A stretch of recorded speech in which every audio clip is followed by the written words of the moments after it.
Hi everyone, welcome back to our channel వంటింటి కథ. ఈరోజు మన రెసిపీ వచ్చేసి బెల్లం కొబ్బరి రొట్టె. ఒక బౌల్లోకి 1 కప్పు మినపప్పు, 1 కప్పు బియ్యం వేసుకొని 2-3 సార్లు వాష్ చేసిన తర్వాత పప్పు మునిగేలాగా నీళ్లు పోసుకొని 5-6 గంటలు నానబెట్టుకోవాలి. పప్పు నానిన తర్వాత మళ్ళీ ఒకసారి కడుక్కొని మిక్సీ జార్లోకి వేసుకొని కొద్దిగా వాటర్ పోసుకొని మరీ మెత్తగా కాకుండా బరకగా గ్రైండ్ చేసుకోవాలి. గ్రైండ్ చేసుకున్న పిండిని ఒక బౌల్లోకి వేసుకోవాలి. 1/2 కప్పు కొబ్బరి ముక్కల్ని గ్రైండ్ చేసుకొని ముందుగా రుబ్బుకున్న పిండిలోకి వేసుకోవాలి. 2 కప్పుల బెల్లం వేసుకొని బెల్లం కరిగే వరకు బాగా మిక్స్ చేసుకోవాలి.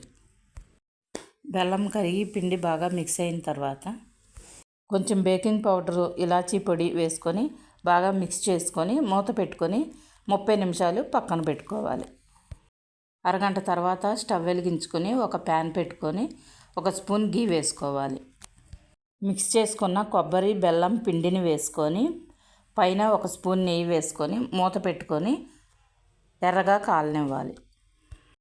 కొబ్బరి రొట్టెను సిమ్లోనే ఉడికించుకోవాలి. ఒకవైపు ఎర్రగా కాలిన తర్వాత రెండో వైపుకి తిప్పుకోవాలి. రొట్టె 2 వైపులో కాలిన తర్వాత ఒక ప్లేట్లోకి తీసుకొని మనకు నచ్చిన విధంగా కట్ చేసుకోవాలి.